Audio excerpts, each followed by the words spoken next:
And our last story is from Washington, where demonstrators filled the streets demanding the impeachment, conviction, and removal of President Donald Trump. The protest branded Remove the Regime was organized by the Grassroots Network Removal Coalition. The event brought together political leaders, longtime activists, young organizers, and artists who urged Congress to act decisively. Ce qui se passe actuellement à Washington n'est pas seulement un nouveau scandale politique, c'est une véritable implosion du système. À chaque heure qui passe, de nouveaux noms s'ajoutent à une liste qui s'allonge comme une avalanche, réclamant la fin de quelque chose qui semblait inébranlable il y a seulement quelques mois. La pression est réelle, visible, et ne provient pas seulement des opposants historiques. Ce sont des voix internes. Des personnalités qui jusqu'à récemment juraient leur loyauté. Aujourd'hui, elles déclarent publiquement que le moment est venu pour le président Donald Trump de quitter ses fonctions. Et il ne s'agit pas d'insinuations vagues. C'est une demande claire, directe, urgente. Démissionnez ou vous serez destitué par une procédure de mise en accusation. Parmi eux se trouve le sénateur républicain Pat Toomey, un nom qui n'aurait jamais été associé à l'aile la plus critique du parti. Quelqu'un qui a toujours donné à Trump le bénéfice du doute, qui a accompagné les principales décisions du gouvernement, jusqu'à ce qu'il n'en puisse plus, jusqu'à ce qu'il franchisse la ligne de ce qui est acceptable au nom d'une fonction. Toomey rejoint une vague de parlementaires qui ne voient plus d'autre issue que la démission immédiate ou l'ouverture d'une procédure de destitution.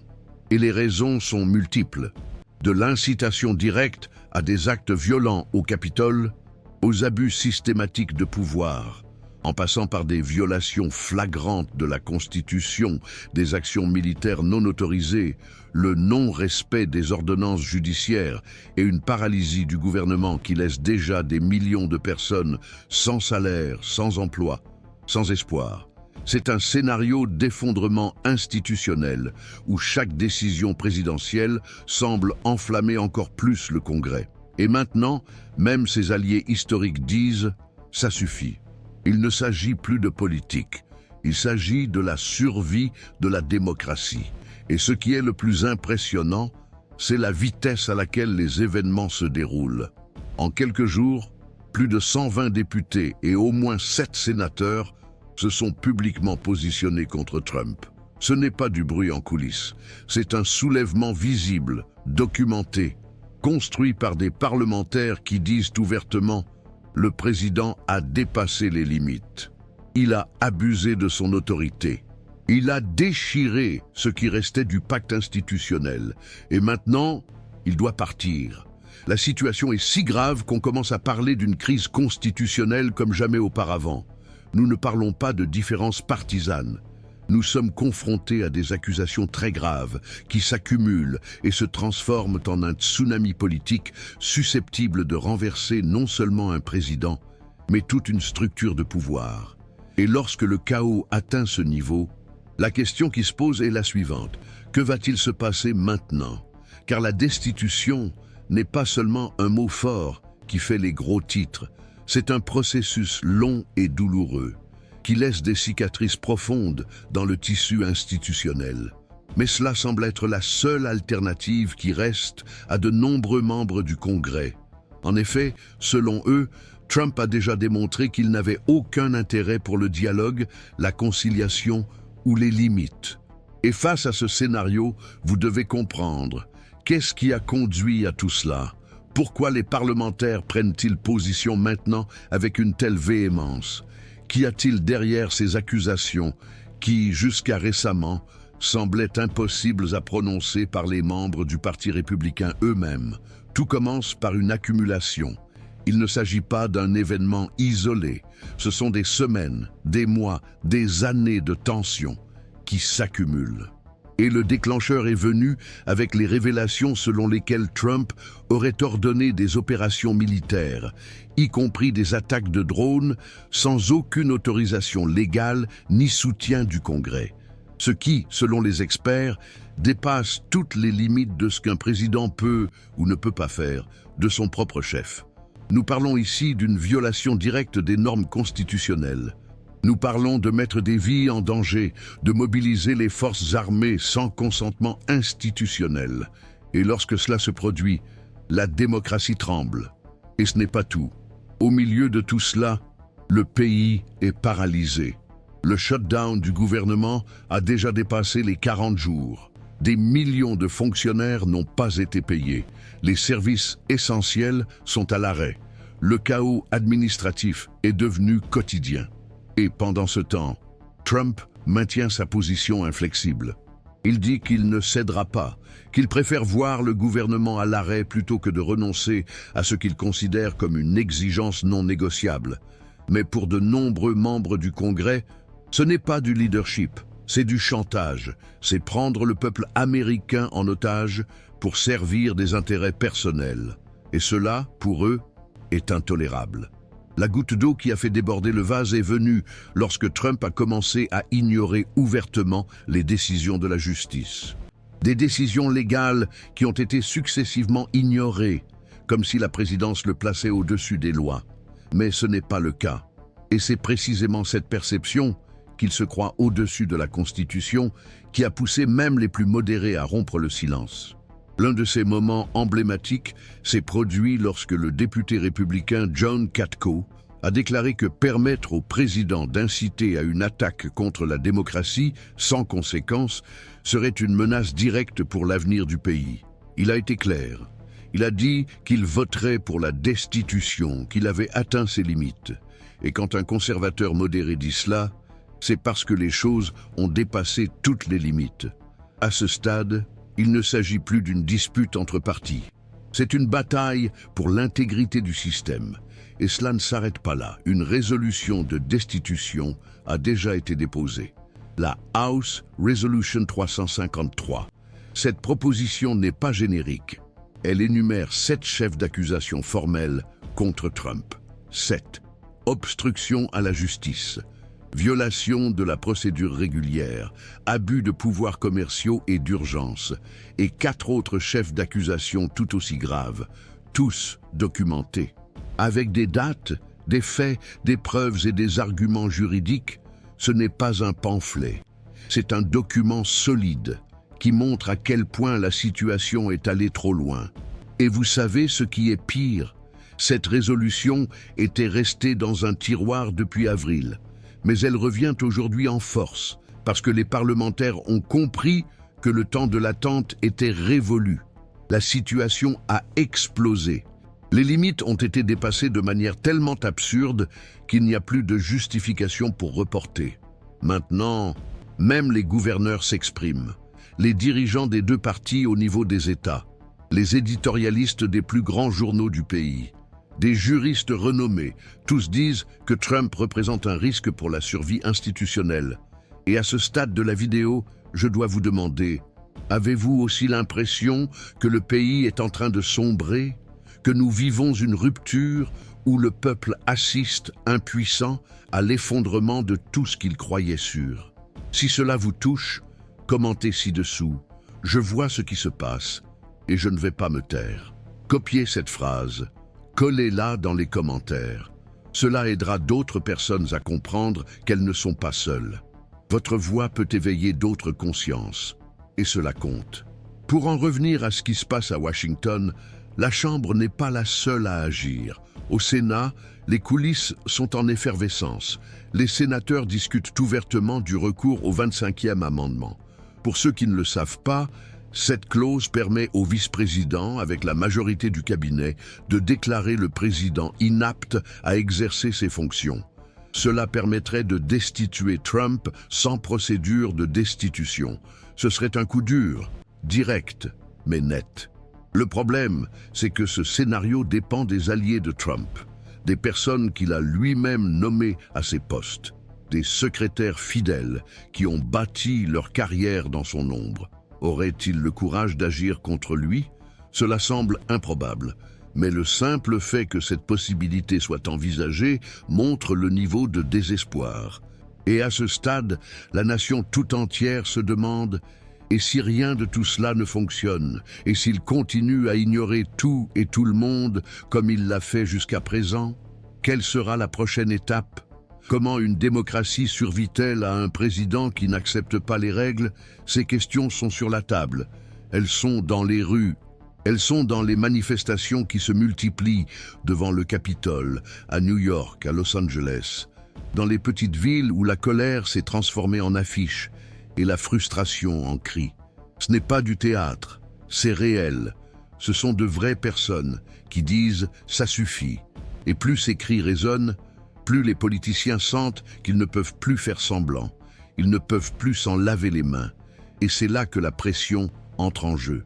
La pression du peuple. La pression de l'histoire. Parce que ce moment, vous le savez, restera longtemps dans les mémoires. Ce que chaque membre du Congrès fera maintenant, ce que chaque sénateur dira, définira non seulement l'orientation d'un gouvernement, mais aussi celle de toute une génération. Alors, si vous sentez que vous avez besoin de suivre cela de près, si vous voulez savoir ce qui se cache réellement derrière les discours et les gestes calculés, inscrivez-vous dès maintenant à la chaîne. Ici, nous montrons tout, sans filtre, sans script préparé par des conseillers, sans crainte de la vérité. Inscrivez-vous et activez la cloche pour ne rien manquer de ce qui va suivre, car les prochaines heures pourraient tout changer. Mais l'histoire ne s'arrête pas là. En réalité, ce qui se passe actuellement à Washington n'est que la partie émergée d'un iceberg bien plus dangereux. Un iceberg de crise qui menace non seulement le poste d'un président, mais aussi toute la notion de stabilité institutionnelle.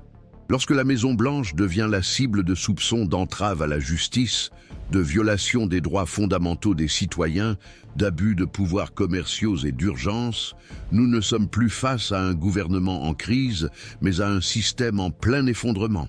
Et tout cela est documenté. La résolution Numéro 353 de la Chambre des représentants expose, article par article, les fondements juridiques qui sous-tendent la tentative de destitution de Donald Trump. Il ne s'agit pas d'un récit, il s'agit d'une question juridique. Il s'agit d'une accusation étayée par des dates, des documents, des décisions administratives et des actions publiques d'un président qui, aux yeux de beaucoup, a dépassé toutes les limites de l'acceptable. L'entrave à la justice, par exemple, apparaît comme le premier article. Des accusations selon lesquelles Trump aurait directement interféré dans des enquêtes sur sa propre conduite, en tentant de manipuler, de freiner ou de discréditer des procédures judiciaires en cours. Dans un état de droit, cela n'est pas seulement controversé, c'est un crime. Et le deuxième article va plus loin, en soulignant des violations de la procédure régulière, c'est-à-dire des décisions présidentielles qui, selon l'accusation, ont privé des citoyens de l'accès à des garanties constitutionnelles fondamentales. Et lorsque l'on commence à violer le cœur même de la Constitution, la confiance disparaît. Le troisième article est encore plus alarmant, l'abus des pouvoirs commerciaux et d'urgence. Trump aurait déclaré des états d'urgence de manière opportuniste, uniquement pour contourner le Congrès et imposer des mesures économiques unilatérales. Des tarifs douaniers, des sanctions, des décrets qui ont changé le cours de l'économie sans passer par le filtre démocratique. C'est le genre de choses qu'une démocratie solide ne peut tout simplement pas tolérer. Et les articles suivants détaillent encore plus ces transgressions, abordant des questions financières, l'utilisation de ressources publiques à des fins personnelles et même d'éventuelles violations de la clause sur les émoluments. Celle qui interdit au président de recevoir des avantages financiers de la part de gouvernements étrangers. Tout cela brosse le portrait d'une présidence qui a longtemps opéré en marge de la loi, soutenue par des protections politiques et par une base de soutien qui traitait toute critique comme une conspiration. Mais aujourd'hui, cette protection se fissure. Et ce n'est pas parce que les adversaires sont devenus plus forts, c'est parce que les alliés ont commencé à abandonner.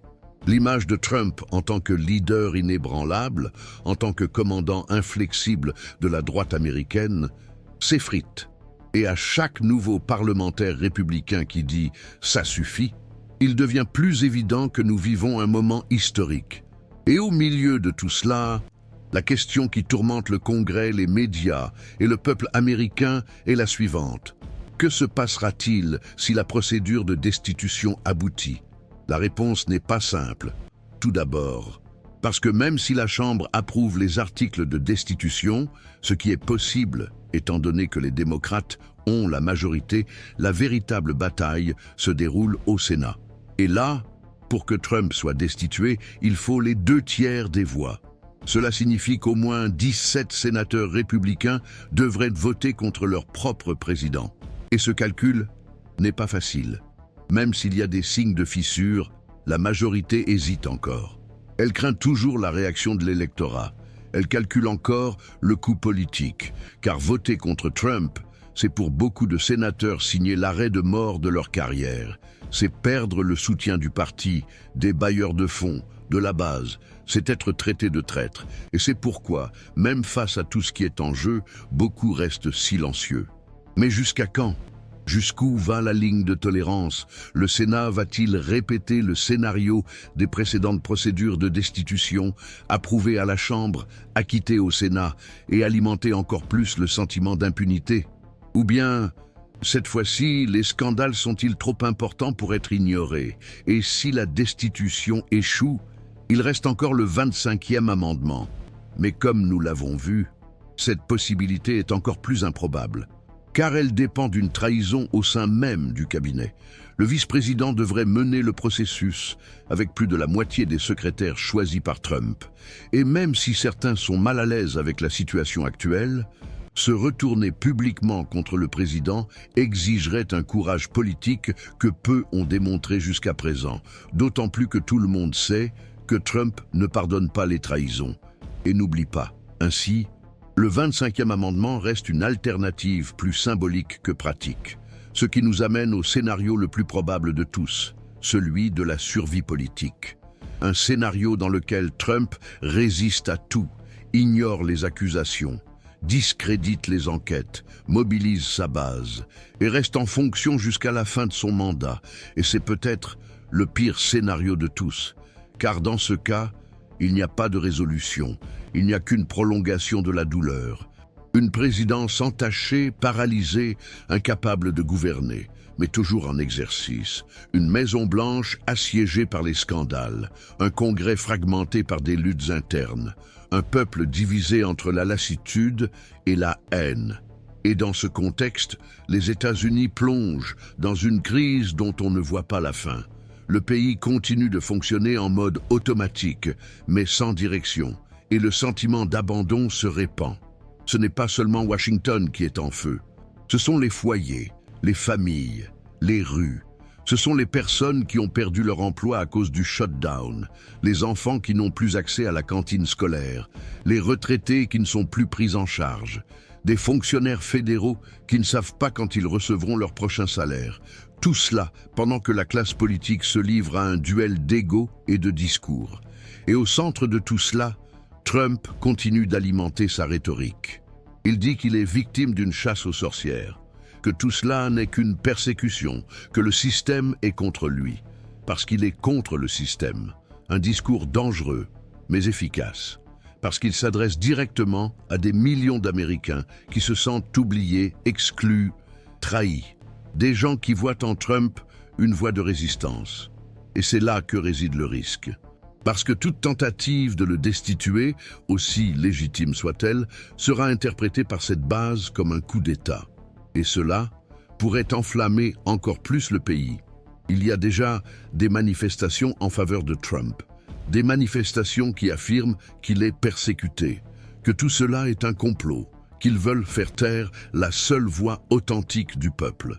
Et ce type de discours ne peut être ignoré, parce qu'il est puissant, il a une grande portée, et il est empreint de colère.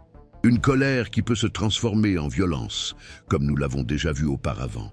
C'est pourquoi les membres du Congrès marchent sur des œufs.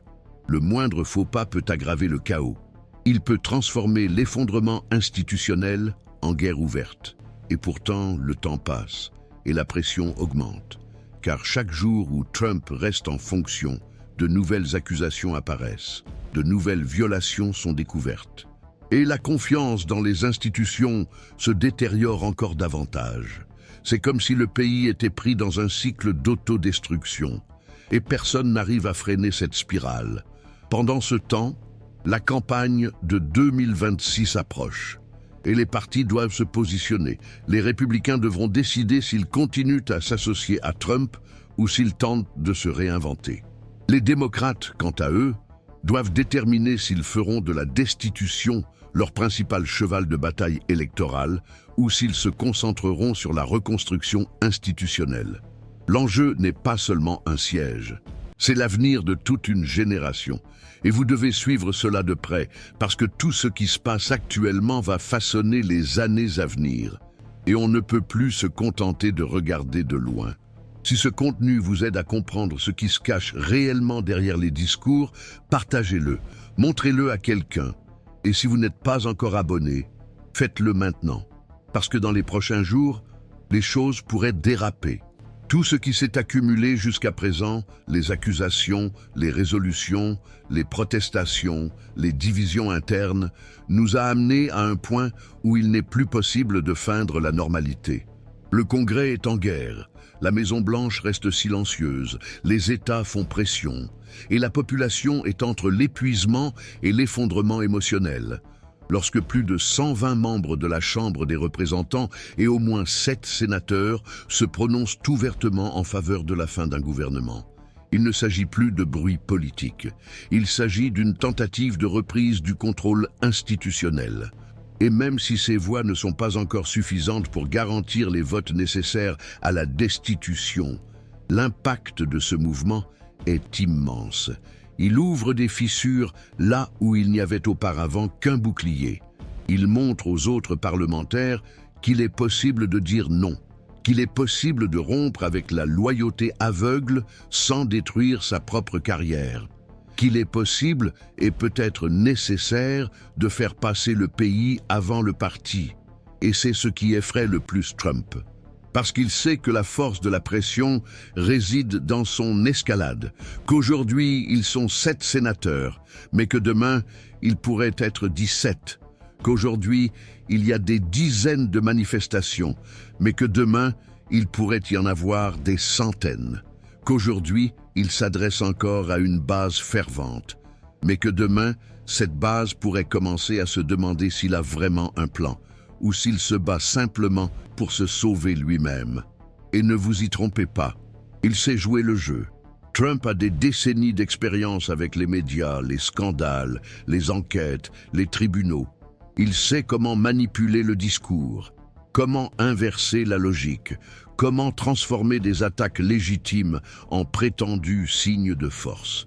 Mais cette fois-ci, il y a quelque chose de différent. Cette fois-ci, l'assaut ne vient pas seulement de l'extérieur, il vient de l'intérieur, du cœur même du pouvoir. Et cela change tout, car lorsque les alliés rompent, le sol vacille. Lorsque des personnalités telles que John Katko, un républicain modéré qui a toujours défendu le président, déclarent publiquement que Trump est une menace pour la démocratie, la rhétorique de la persécution perd de sa force. Elle se transforme en désespoir, elle se transforme en isolement.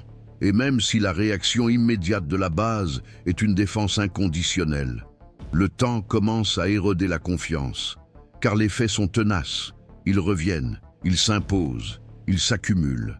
Et un jour, même le plus fervent défenseur commence à se demander « et s'ils avaient raison, et si tout cela était vrai ?» Mais tant que ce doute ne se répand pas, le chaos continue. Et les parlementaires doivent prendre des décisions, ils doivent évaluer les coûts. Car l'inaction a aussi un prix.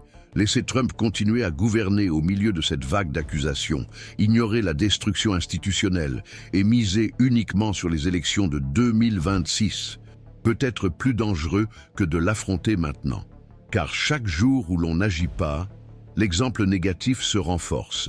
L'idée qu'un président puisse ignorer la Constitution, mépriser le pouvoir judiciaire, utiliser l'armée à sa guise, paralyser le gouvernement et rester néanmoins en fonction devient un précédent. Et les précédents ont du poids. Les précédents ouvrent de nouvelles voies. Les précédents se répètent. C'est cela qui est en jeu. L'intégrité de la fonction. La crédibilité du système. La capacité de la démocratie à se protéger. Et même si la destitution est un processus politique, elle a un poids moral. Elle est l'expression d'une limite. C'est le cri institutionnel qui dit « ça ne passe pas ». C'est pourquoi tant de parlementaires sont prêts à risquer leur carrière, parce qu'ils savent que ce moment définit qui ils sont. Et l'histoire leur demandera de prendre position. Les journaux du futur ne se contenteront pas de relater les faits. Ils dresseront la liste des noms. Ils se souviendront de ceux qui se sont tus, de ceux qui se sont cachés, de ceux qui ont fait passer leur propre sécurité politique avant la stabilité nationale. De l'autre côté, Trump joue également sa dernière carte. Il sait qu'il ne peut pas reculer. Il sait que s'il montre des signes de faiblesse, il perdra le contrôle. C'est pourquoi il insiste sur la rhétorique du combat. C'est pourquoi il parle de persécution, de trahison, de coup d'État.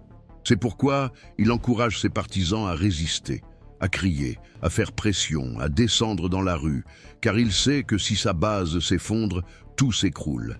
Et là, un autre risque apparaît, celui de la violence, celui de la radicalisation, celui de la répétition des actes que nous avons déjà vus auparavant.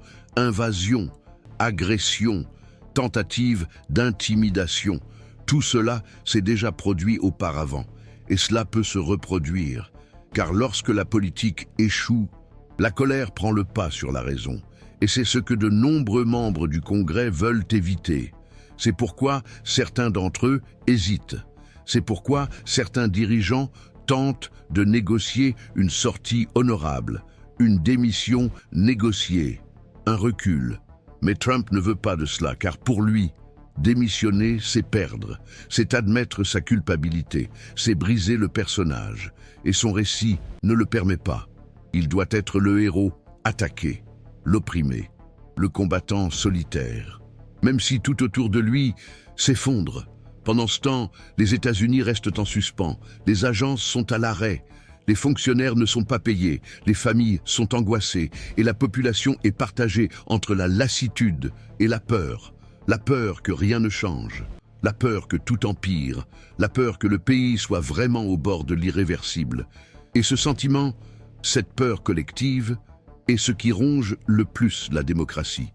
Car lorsque le peuple perd foi dans le système, lorsqu'il commence à croire que tout le monde est égal, que personne ne sera tenu responsable, que la justice est sélective et que l'impunité est certaine, la démocratie meurt, non pas d'un coup de feu, mais d'un soupir, un soupir de désespoir. Et c'est contre cela que l'on se bat encore. C'est pourquoi cette vidéo n'est pas seulement un portrait du présent. C'est un avertissement pour l'avenir, un appel à la conscience, une tentative pour vous montrer ce qui est réellement en jeu. Car oui, il est possible que Trump survive à cette nouvelle crise, qu'il reste en fonction, qu'il termine son mandat, qu'il se présente à de nouvelles élections. Mais si cela se produit, sans conséquences, sans frein, sans responsabilisation, les dégâts seront encore plus importants. Car le système aura dit en toutes lettres qu'il n'y a pas de limite, que tout est permis. Et c'est le chemin le plus court, vers la ruine de toute république. C'est pourquoi il est essentiel de suivre chaque détail de ce processus. Et si vous êtes arrivé jusqu'ici, c'est parce que vous vous souciez de la situation, parce que vous ne voulez pas être trompé, parce que vous voulez comprendre clairement ce qui se passe. Alors restez avec nous, abonnez-vous à la chaîne, activez les notifications et partagez cette vidéo avec quelqu'un qui a également besoin d'entendre cela. Ici, vous ne serez jamais traité comme une masse manipulable. Ici, vous avez votre mot à dire et votre voix est plus importante que jamais, car seul un peuple attentif, informé et engagé est capable de changer le cours d'une nation. Le chaos règne. Les décisions les plus importantes de la dernière décennie sont prises en ce moment même, dans les salles du Congrès, dans les coulisses du pouvoir, dans les gros titres et entre les lignes des résolutions officielles. Et ce que vous faites de cette information définit le rôle que vous jouerez dans cette histoire. Ne soyez pas spectateur de votre propre démocratie. Faites-en partie, parce que l'avenir est en train de s'écrire. Et chaque mot compte.